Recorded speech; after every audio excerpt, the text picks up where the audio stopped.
I like to check the air pressure in our tires about once a month or so, especially if the outside ambient temperatures have changed a lot because that changes the pressure in your tires.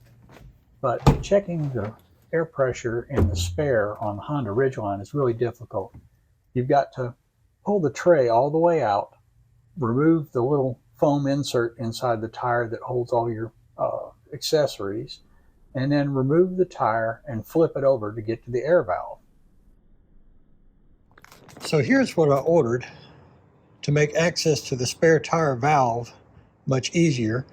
I got two of these 90-degree adapters and two of these 8-inch extensions in a package. I think it was about 12 bucks for all four pieces. And here you see it connected to the spare tire. So now you see the end of that hose is right here. It's easy to check the tire pressure on the spare tire without having to pull the tray out and remove the tire and flip it over.